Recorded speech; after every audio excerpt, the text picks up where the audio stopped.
The overlooked epidemic. Why heart disease is a woman's fight. There is a stark and uncomfortable truth every woman over 50 needs to face. Heart disease is your single greatest health threat. It claims more lives than all forms of cancer combined. Yet for decades, this reality was dangerously obscured by a medical world that saw heart disease as a man's disease. This was not just a simple oversight. It was a deep-seated systemic bias that shaped research, diagnosis, and treatment, leaving women's health dangerously misunderstood and under-resourced. Imagine the entire foundation of modern cardiology being built with data from only half the population. That is precisely what happened. For much of the 20th century, women were systematically excluded from the major clinical trials that defined our understanding of the heart. Researchers, fearing the complexities of female hormonal cycles and the potential for harm to fetuses, defaulted to studying middle-aged men as the standard human. A 1977 Food and Drug Administration guideline even made this exclusion official policy, effectively barring a generation of women from the very studies that were creating the standards of care. The result was a gold standard for heart attack symptoms, crushing chest pain radiating down the left arm, that was based entirely on the male experience. When women presented with their own, often different symptoms, like profound fatigue, shortness of breath, nausea, or pain in the back and jaw, they were frequently dismissed. Their real physical distress was often attributed to anxiety, indigestion, or stress. This created a vicious and self-perpetuating cycle of ignorance.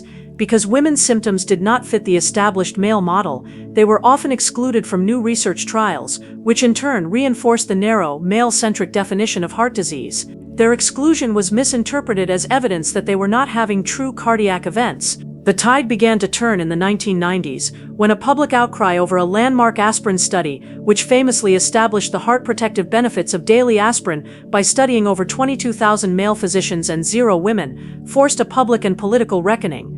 This, along with relentless pressure from determined female members of Congress and health advocates, led to the National Institutes of Health Revitalization Act of 19. This landmark law finally mandated the inclusion of women and minorities in all federally funded research. While this began a slow and necessary correction, the legacy of that exclusion persists in clinical biases and knowledge gaps. To truly protect your health, you must first understand the unique battlefield of the female heart, the menopausal shift, when your body's guardian retires. For most of your adult life, your heart and blood vessels had a powerful, built-in guardian, estrogen. Produced by your ovaries, this hormone did far more than manage your reproductive cycle. It provided a multi-layered shield of cardiovascular protection. It helped keep your cholesterol in check, actively lowering the bad low-density lipoprotein cholesterol that clogs arteries while raising the good high-density lipoprotein cholesterol that clears them out. It kept your arteries flexible and relaxed by promoting the production of nitric oxide, a potent vasodilator, ensuring blood could flow freely and keeping your blood pressure stable. It even acted as a natural anti-inflammatory, preventing the chronic low-grade irritation in the artery walls that is the seat of plaque buildup. Menopause marks the retirement of this guardian. When your ovaries cease their production of estrogen, this lifelong shield is abruptly removed.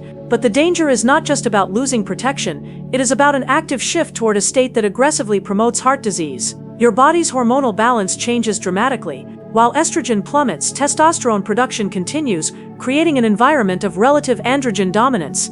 Think of it as a hormonal seesaw that was once perfectly balanced but is now heavily tilted to one side. This new hormonal imbalance actively promotes a cascade of negative metabolic changes. It encourages insulin resistance, making it harder for your body to manage blood sugar effectively. It can lead to higher blood pressure as your blood vessels become stiffer, and it promotes the storage of inflammatory visceral fat, the dangerous deep belly fat that accumulates around your abdominal organs and churns out inflammatory signals. This combination of factors creates a perfect storm, transforming your body's internal environment from one that was protected to one that is highly vulnerable to cardiovascular disease. This is why a woman's risk of heart attack and stroke begins to climb dramatically in the 10 years following her final period. Navigating hormone therapy, a story of scientific discovery.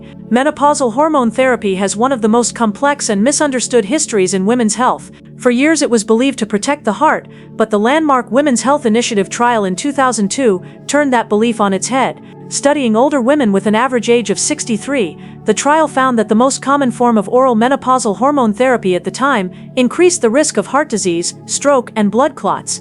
The shocking results led to a massive drop in menopausal hormone therapy use and widespread fear. But as scientists dug deeper into the data over the subsequent years, a more nuanced and illuminating story emerged, leading to two crucial modern insights that guide care today. 1. Timing is everything. The critical window theory was born from a simple but vital question: what if the problem was not the hormones themselves, but when they were given? The women in the Women's Health Initiative were on average more than a decade past menopause. Their arteries may have already developed underlying plaque. Giving oral estrogen in this context might have destabilized those plaques, like throwing fuel on a smoldering fire. Subsequent research, including the early versus late intervention trial with estradiol, confirmed this timing hypothesis. It showed that when menopausal hormone therapy is started early in menopause, generally defined as within 10 years of the final period, or before age 60, in women with healthy arteries, it appears to be beneficial or at least neutral for the heart, potentially even slowing the progression of atherosclerosis. 2. Not all hormones are created equal. The Women's Health Initiative used one specific type of oral estrogen derived from horse urine and a synthetic progestin. We now know that the type of hormone and, critically, how it is delivered matter immensely. Transdermal estrogen, which is delivered through a patch or gel, is absorbed through the skin directly into the blood, bypassing the liver. This is a game changer because it avoids triggering the production of clotting factors and inflammatory markers associated with the oral route. For the progestin component, which is necessary to protect the uterus, micronized progesterone, which is structurally identical to the hormone your body makes, is considered a safer choice than many older synthetics, as it appears to have a more neutral effect on the cardiovascular system. Today, the consensus is clear. Menopausal hormone therapy is not prescribed for the primary purpose of protecting your heart. However, for healthy symptomatic women early in their menopausal transition, the benefits of relieving symptoms like hot flashes and protecting bone health often outweigh the risks, especially when using the safest formulations, such as a low-dose transdermal estrogen combined with oral micronized progesterone. A different danger: recognizing the signs of a woman's heart attack. A heart attack in a woman does not always look like the classic Hollywood heart attack. While crushing chest pain can certainly occur, many women experience a broader, more subtle set of symptoms that are too often dismissed by both themselves and, tragically, by medical professionals. Recognizing these atypical signs is a critical part of your battle plan because they are your body's alarm bells, even if they sound different from what you expect. Unusual and overwhelming fatigue. This is not the normal tiredness you feel after a long day. This is a profound, debilitating exhaustion that can come on suddenly and make simple activities feel like climbing a mountain. A woman might feel completely wiped out for days leading up to a cardiac event, an exhaustion so deep that it is often described as flu-like, but without any other signs of illness. This is a signal that the heart is working incredibly hard to pump blood through compromised arteries. Shortness of breath. You might find yourself feeling winded with minimal exertion, like walking to the mailbox or up a single flight of stairs. This often occurs without any accompanying chest pain, which is why it is frequently mistaken for being out of shape, having asthma, or experiencing anxiety. This sensation occurs because the heart cannot pump enough blood to meet the body's oxygen demands, causing fluid to back up into the lungs. Pain in unexpected places. The pain of a woman's heart attack may not be in the chest at all. It is very common for women to feel discomfort in their back, especially a sharp pain between the shoulder blades. The pain can also manifest in the neck, jaw, or even the teeth. It can be a dull ache or a sharp sensation in one or both arms. Because this pain is not the classic chest-clutching symptom, it is often attributed to a pulled muscle, arthritis, or a dental issue. Many women report nausea, lightheadedness, or a stomach pain that feels like severe indigestion or heartburn that is not relieved by antacids. This happens because the nerves of the heart and the digestive system are closely linked, and the distress signals from the heart can be misinterpreted by the brain as coming from the stomach. Sudden sweating and dizziness. A sudden unexplained cold sweat, similar to what you might experience during a hot flash but unrelated to temperature, can be a primary sign. This may be accompanied by a feeling of being dizzy or lightheaded, a signal that the brain is not getting enough oxygen-rich blood. Furthermore, women are more likely to suffer from specific heart conditions that defy the standard clogged pipe model of heart disease and are often missed by routine tests. A normal result from a standard test does not always mean your heart is healthy. Spontaneous coronary artery dissection. This is a tear inside the artery wall. It is not caused by plaque, but by a structural weakness that allows blood to seep between the layers of the artery, creating a blockage from the inside out. Spontaneous coronary artery dissection is a leading cause of heart attacks in women under 60. Because the artery is fragile, the standard treatment of inserting a stent can actually make the tear worse, so a conservative approach with medication is often preferred. It is a terrifying condition that requires specialized expertise to diagnose and manage correctly. Coronary microvascular disease. This is a problem with the heart's side streets. The main coronary arteries, the highways that are visible on an angiogram, may be perfectly clear, but the tiny microvessels that deliver blood deep into the heart muscle are damaged. They fail to relax and widen properly in response to stress, which starves the heart of blood and causes severe authentic chest pain. Coronary microvascular disease is a major, underdiagnosed cause of angina in postmenopausal women and requires specialized testing to be properly identified. For countless women, this condition is the reason they have been told their very real cardiac pain is all in their head.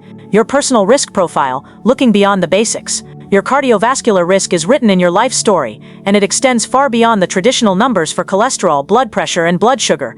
A truly comprehensive assessment must include factors that are unique to a woman's experience, which can act as powerful clues to your future health. These factors are not minor details, they are major signals of your underlying vascular health. Pregnancy is a crystal ball. Pregnancy is a 9-month cardiovascular stress test. During this time, a woman's blood volume increases by nearly 50%, and her heart has to work much harder to support both herself and the growing fetus. When complications arise, they can act as a crystal ball, revealing a predisposition to future heart disease.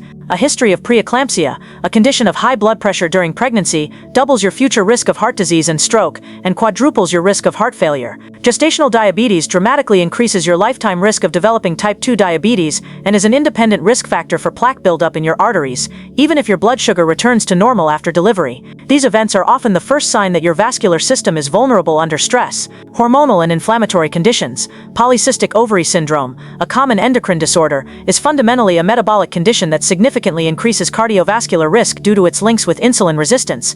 Autoimmune diseases like lupus and rheumatoid arthritis, which are far more common in women, create a state of chronic systemic inflammation. This inflammation acts as a constant low-grade assault on the blood vessels, accelerating the aging process of the arteries and effectively erasing the cardiovascular protection of the premenopausal years. Advanced risk assessment. To get the clearest picture of your risk, it is time to look under the hood with advanced testing that goes beyond a simple cholesterol panel. Coronary artery calcium score.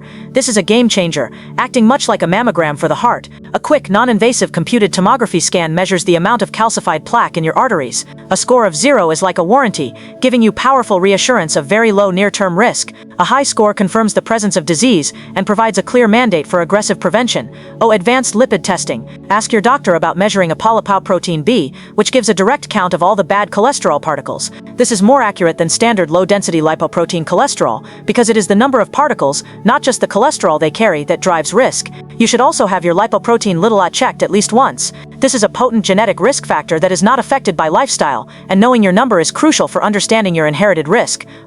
Inflammation marker. A high-sensitivity C-reactive protein test measures the low-grade systemic inflammation that fuels plaque growth and rupture. It helps to quantify the fire within your arteries, the social fabric of heart disease, why your environment matters. A woman's risk is also shaped by her environment. Profound racial and ethnic disparities in heart disease are not driven by biology, but by the health consequences of systemic racism and socioeconomic disadvantage. Black women bear the heaviest burden, with nearly 60% having some form of cardiovascular disease and facing the highest mortality rates. These inequities are rooted in the chronic stress of discrimination, poverty, living in food deserts without access to healthy food, and barriers to quality healthcare. This cumulative weathering effect of lifelong stress can lead to accelerated biological aging and the premature onset of severe heart disease. Your comprehensive battle plan for a healthy heart. While your risk increases after 50, you are not powerless. Heart disease is largely preventable, and a proactive, evidence-based strategy is your most powerful weapon. This plan requires a holistic approach that addresses nutrition, movement, stress, and empowered medical partnership.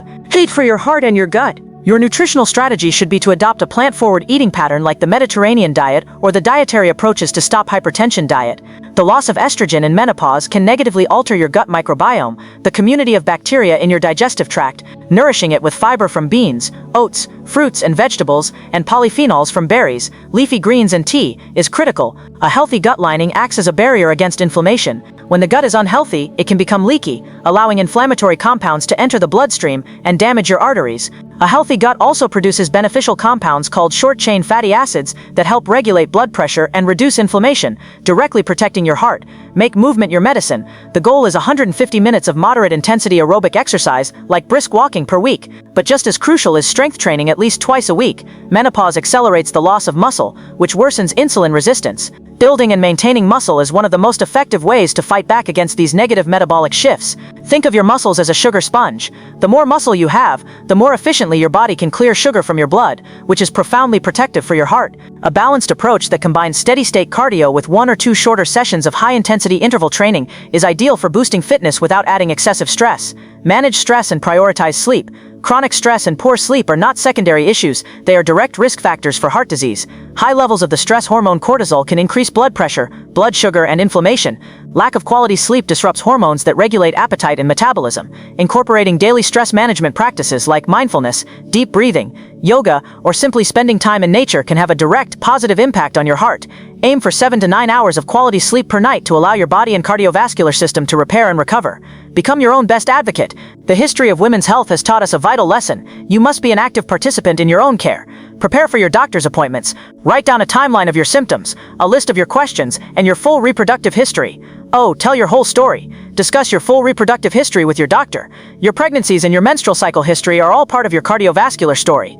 Oh, ask for better testing. Do not settle for the basics. Ask about a coronary artery calcium score, an apolipoprotein B test, and a lipoprotein little a level to get a true picture of your risk. Oh, never dismiss your symptoms. If you feel that something is wrong, speak up. If you are dismissed, get a second opinion. Trust your body and your intuition. Seek out physicians or women's health centers that specialize in female cardiology. By arming yourself with this knowledge, you can move from a position of fear to one of empowerment. You can partner with your doctor, make informed choices, and take powerful control over the long-term health of your heart. You can be the hero of your own story.